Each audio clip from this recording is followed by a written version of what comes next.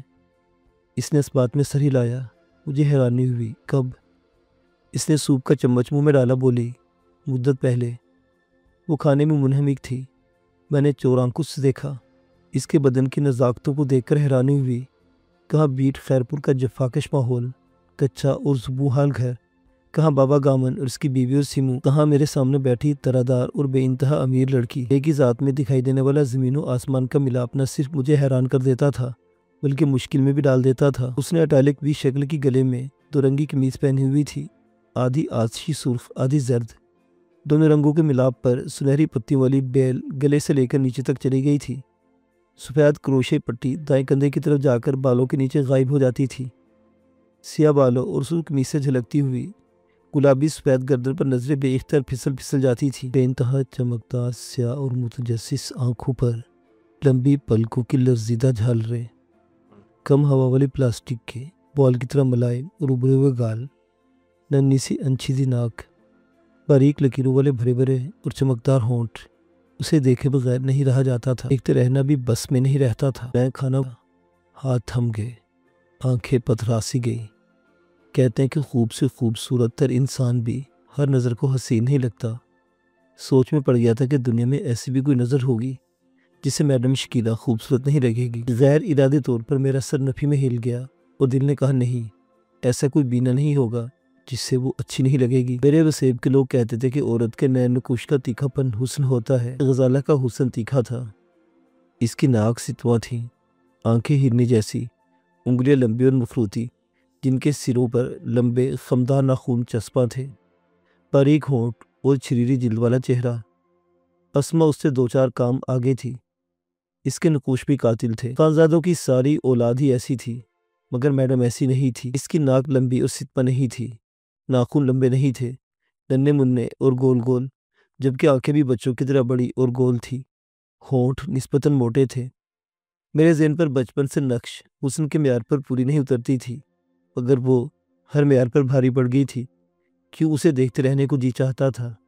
اسے دیکھ کر میری سانس سے کیوں رکنے لگتی تھی؟ تب سمجھ میں آیا کہ حسن کا کوئی معیار ہوتا ہے، نہ پیمانہ، نہ کسوٹی، نہ ہی توازن کو پرکھنے کا کوئی فارمولہ ہوتا ہے۔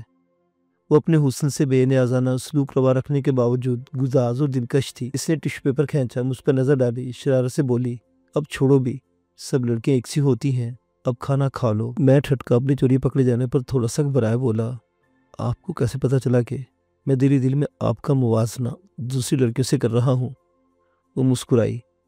مرد جب بھی کسی لڑکی کو دیکھتا ہے، وہ غیر اختیاری طور پر اس کا تقابل پہلے دیکھی ہوئی لڑکیوں سے کرنے لگتا ہے۔ شاید لڑکیاں بھی ایسا ہی کرتی ہیں۔ میں نے سر جھکا لیا۔ وہ اٹھی اور پردہ ہٹا کر بالکونی میں چلی گئی۔ وہ میرے حواس پر بار بار یلغار کر رہی تھی اور میں اسے ذہن سے جھٹکنے کی ناکام کوششوں میں مصروف تھا، تبھی اچھی طرح کھانا بھی نہ کھا سکا۔ وہ بولی، کھانے سے فارغ ہو جاؤ تو روم بوائے کو بلا لینا، وہ برتن لے جائے گا۔ تھوڑی دیر بعد میرے بلائے بغیر روم بوائے جھوٹے برتن سمیٹنے کے لیے آ گیا۔ اس کے جانے کے بعد میڈم نے مجھے بلایا، شہریار ادھر آؤ، دیکھو تو یہ شہر کتنا خوبصورت ہے۔ میں بالکونی میں آیا، جو بیک وقت بالکونی بھی تھی اور چھوٹی سی لوبی بھی۔ کمرے کی عقبی دیوار سے بڑی سی نصف دائری کھڑکی پر مشتمل تھی، جس کے پار نیچے روشنیوں کا جہان آراستہ تھا۔ وہ کھڑکی کھولے کھڑی تھی، ٹھنڈی ہوا کے جھونکے اس کے بالوں سے کھیل رہے تھے۔ نظریں آڑے رخ متحرک روشنیوں سے سجی ہوئی شاہراہ پر جمی ہوئی تھی۔ میرے قرب کو محسوس کرے کے بولی، کتنا بڑا شہر ہے، جہاں تک نظر جاتی ہے بتیاں دکھائی دیتی ہیں، گاڑیاں ہی گاڑیاں، یوں لگتا ہے جیسے اس شہر کا ہر شخص کار میں بیٹھ کر شام کا منظر دیکھنے نکل پڑا ہو۔ وہ درست کہہ رہی تھی، شہر کا نظارہ بڑا روح پرور تھا۔ ایسے وقت میں ہوا کا جھونکا شریر ہو گیا اور پہلو بدل کر ہم سے ٹکرایا۔ وہ بولی، کتنی خوشگوار ہوا ہے، اندر تک سرور اتار دیتی ہے نا؟ سائنس اسے آکسیجن کہتی ہے، اور آکسیجن کو زندگی کی علامت، مگر اس کے روپ کتنے ہیں، کبھی سوچا تم نے؟ نہیں، کوئی بھی نہیں سوچتا۔ اس نے 2-3 لمبی سانسیں پھیپھڑوں میں اتاری بولی، خدا نے آکسیجن کو بڑے روپ دے رکھے ہیں۔ صحرا میں برہم اور سیفپا ہوتی ہے، پہاڑوں پر سرسراتی، چکراتی اور ڈراتی ہوئی آوارہ پھرتی ہے، برف پر سے اتر کر جامد کر دیتی ہے، جبکہ ساحل کی دیوانی ہوا آنکھوں میں نمی اتار دیتی ہے۔ سب ہوائیں ایک سی نہیں ہوتی، صبح اور شام اور ہر موسم میں نیا ذائقہ، ہر کیفیت میں نیا جذبہ اور بلبلہ۔ واو، شہریار انسان بھی تو ہوا جیسا ہے، آتا ہوا نظر آتا ہے، جاتا ہوا دکھائی تک نہیں دیتا، جھونکے کی طرح من چلا ہے نا؟ میں اپنے ہاتھ ونڈو کی سرخ پٹی پر رکھ کر جھک گیا، بولا، عام شخص اتنی گہری اور پیاری باتیں نہیں کر سکتا، ایسے لفظوں کی ادائیگی کی آبیاری فنکارانہ آنکھ کرتی ہے، پشت حاصل مطالعہ سنبھالتا ہے، آپ کی حیرتاں شاعرانہ ہے، ہر چلن فنکارانہ، اتنے نفیس خیالات کا مالک کیوں کر جرم کرتا ہے، کیوں کر گینگسٹر بن جاتا ہے؟ بتائیں، آپ کی شخصیت میں اتنا بڑا تضاد کیوں ہے؟ وہ ہنسی، فضا میں جل ترنگ بج اٹھی، نہ جانے کیا ہوا کہ ہنستے ہنستے بدحال ہو گئی، دوہری ہو کر سیدھی ہوئی تو اس کی آنکھیں نم تھی، چہرہ بجھ سا گیا اور لہجہ گلوگیر ٹھہرے لہجے میں بولی، ہاں، فنکار معصوم ہوتا ہے، فطرت کو بدصورت نہیں کرتا، مگر میں ایسی ہی ہوں، دنیا کو خوبصورت دیکھنا چاہتی ہوں، مگر ظلم کرتی ہوں، زندگی سے پیار کرتی ہوں اور اس سے قتل بھی کرتی رہتی ہوں۔ ان میں دولت کی ہوس نہیں ہے، مگر میں دونوں ہاتھوں دولت سمیٹتی ہوں۔ میرا بینک بیلنس ایبل ٹاور کی طرح بلند ہو چکا ہے اور تم میری دولت کا اندازہ تک نہیں کر سکتے، مگر اس نے بچوں کی طرح اپنا بازو آنکھوں پر رکھتے اور سسکنے لگی، ہچکے لینے لگی۔ میں ایک دم بوکھلا گیا، میں سوچے سمجھے اس کی باہ پکڑ کر آنکھوں سے ہٹائی اور اس کی تر آنکھیں پوچھتے ہوئے کہا، پلیز مت، مجھے آپ کا رونا اچھا ہی لگتا، کیونکہ آپ کمزور نہیں، کمزور لوگ رویا کرتے ہیں۔ اس کا رونا جیسے یک لفظ شروع ہوا تھا، ایسے ایک دم تھم گیا، آنسو بھری آنکھوں سے مجھے دیکھنے لگی، بولی، تم نے ٹھیک کہا، میں کمزور نہیں ہوں، مگر کیا میں انسان بھی نہیں ہوں؟ کہ میرے سینے میں دل نہیں جس میں بھرا ہوا غبار رونے سے ہلکا ہوتا ہے؟ وہ بہت معصوم اور ملول تھی۔ اسے اس حالت میں دیکھنے والا یقین ہی نہیں کر سکتا تھا کہ وہی میڈم شکیلہ تھی جس کے روب و دبدبے سے پولیس گھبراتی تھی، جس کے نام پر حوالات کے آہنی دزوائے چشمے زدن میں کھل جایا کرتے تھے اور سرکاری روز نامچوں کے اوراق پھٹ جاتے تھے۔ زوراور اور استاد ببلو سمیت علاقے کے تمام پیداگیر اس کے سامنے بھیگی بلی بن جاتے تھے۔ اس وقت وہ بجا طور پر کھرنڈی طبیعت کی مالک وہ کالج گرل معلوم ہو رہی تھی جسے اس کو بوائے فرینڈ کسی لڑکی کے لیے چھوڑ کر چلا گیا ہو۔ میں نے اس کا سوگوار چہرہ اپنے ہاتھوں کے پیالے میں بھر لیا اور احترام آمیز محبت کے ساتھ کہا، میں آپ سے محبت کرتا ہوں، کبھی آپ کو روتا ہوا نہیں دیکھ سکتا۔ آپ اپنا دکھ مجھ سے شیئر کر سکتی ہیں۔ میرا وعدہ رہا کہ میں کسی سے ایک لفظ بھی نہیں کہوں گا اور آپ کے تمام کانٹے آنکھوں سے چن لوں گا۔ پلیز مجھ پہ بھروسہ کریں۔ اس نے اپنے ہاتھ میرے ہاتھوں پر رکھ دیے۔ چل ہمیں ایک ٹک دیکھتی رہی، پھر آزردہ مسکراہٹ لبوں پر سجا کر گلوگیر آواز میں بولی، شہریار، اگر مجھے تم پر بھروسہ نہیں تو میں کیوں تمہیں اتنا قریب کر لیتی ہوں؟ تم نے کبھی نہیں سوچا اعتبار محبت کا ابتدائی مرحلہ ہے۔ میں یہ مرحلہ تمہیں پہلی نظر دیکھتے ہی عبور کر گئی تھی، وگرنہ تم سے زیادہ بہادر اور خوبصورت اس شہر میں موجود تھے، مگر یہ دل ہر کسی پر نہیں کھلنا چاہتا تھا۔ اس کا بولنے کا انداز میرے دل میں اتر گیا، مجھے خود پر اختیار نہیں رہا، ہاتھ پھسلنے لگے، سینہ فرتے انصبات سے پھیلنے لگا اور میں نے اسے سینے میں چھپانے کی پوری کوشش کر ڈالی۔ وہ اپنا متورم چہرہ میرے سینے پر رگڑنے لگی، لمبی لمبی سانسیں لینے لگی، بولی، شہریار تم بہت اچھی، بولی، شہریار تم بہت اچھے ہو، اتنا کہ کوئی بھی نہیں دنیا بھر میں شاید۔ ہاں، تبھی کہتی ہوں کہ میں مشین نہیں ہوں، روبوٹ نہیں ہوں، سوچتی ہوں اور سوچ کر کرتی بھی ہوں۔ آج تمہیں بتاتی ہوں کہ میں کن راستوں سے گزر کر اس مقام تک پہنچی۔ کمان، آج کی رات صرف میری اور تمہاری ہے، اس میں کوئی تیسرا شخص موجود نہیں۔ میں نے ارادتاً اس پرسکون ہوٹل کا انتخاب کیا ہے کیونکہ کوٹھی میں اتنا لمبا تخلیہ میسر نہیں آتا۔ مجھ سے چپکی رہ کر بیڈ تک گئی، ایک جھٹکے سے علیحدہ ہوئی اور مجھے بیڈ پر دھکا دے کر کمرے کے دروازے کے قریب رکھی، شیشے کی ڈور والی فریج کی طرف بڑھ گئی۔ تھوڑی دیر بعد پلٹی تو اس کے ہاتھ میں نارنجی اور سرخ رنگ کے لیبل والی اسکاچ کی بوتل گلاس اور ڈسپوزیبل پلیٹ میں رکھے ہوئے شفاف برف کے چند چکور ٹکڑے نظر آئے۔ تب سمجھ آئی کہ میری اس کی ملاقات حادثاتی نہیں، اہتمام شدہ تھی۔ وہ خود کو بہلانے کے تمام ہتھ کنڈے ساتھ لائی تھی۔ مجھے دیکھے بغیر اس نے جام تیار کیا، آئس کیوب گلاس میں ڈالا، لبوں سے لگایا اور ننھی سی سپ لے کر مجھے دیکھنے لگی۔ آگ میں برف ملا کر پینا اچھا لگتا ہے، میں نے کہا۔ آپ شراب نہ پیا کریں میڈم، یہ انسان کی ذہنی صلاحیتوں کو نگل جاتی ہے۔ نہیں، یہ تم نے نہیں، ڈاکٹر منور شاہ نے کہا ہے، تم اس کی زبان بولتے ہو، اس کے رٹائے ہوئے سبق دہراتے ہو۔ میں بری طرح چونکا۔ آپ ڈاکٹر شاہ جی کو جانتی ہیں؟ وہ مسکرائی۔ ہاں، وہ بڑا آدمی ہے، بہت بڑا، اتنا کہ میری نظریں اس کے قد کا احاطہ نہیں کر سکتی۔ اسے سمجھنا بہت مشکل ہے۔ تم نے اسے صرف مردم بیزار ڈاکٹر کے روپ میں دیکھا ہے، جبکہ میں نے اسے حقیقی رنگ میں دیکھا ہے۔ وہ بہت بڑا بہروپیہ ہے، تمہارے خانزادوں سے بھی بڑا۔ میں الجھی ہوئی نظروں سے اسے گھورنے لگا۔ وہ بولی، ہاں تو اس میں حیرانی کی بات کیا ہے؟ وہ بے خوف ہے، ڈرتا نہیں ہے، گن، گولی، موت اور عورت، وہ کسی سے ہارتا نہیں ہے۔ اس کی بے خوف سرش کا تو میں از خود قائل تھا، پھر بھی میڈم کے ہونٹوں پر یہ باتیں غیر یقینی اور عجیب لگی۔ خاموش رہا۔ اس نے مجھے لیٹنے کا اشارہ کیا۔ میں تکیے کی ٹیک لگا کر نیم دراز ہو گیا تو وہ آلتی پالتی مار کر بیٹھ گئی اور پینے لگی، گھونٹ گھونٹ پیتے اس کے ہونٹ بہت زیادہ سرخ ہو جایا کرتے تھے، آج نیلے پڑنے لگے تھے۔ میں نے سنا تھا کہ شرابیں زہریلی بھی ہوتی ہیں، دل میں ڈرا کہ وہ شراب بھی زہریلی نہ ہو جو اس کے حلق میں اتر رہی تھی۔ میں نے اپنے وہم کا اظہار کیا، وہ ہنسی، نہیں ڈیر، زہر دیسی شرابوں میں ہوتا ہے، ولائتی میں نہیں۔ اس نے گلاس تیار کیا اور تھام کر میرے قریب کھسک آئی، بغیر کچھ کہے گلاس میرے ہاتھ میں تھما دیا۔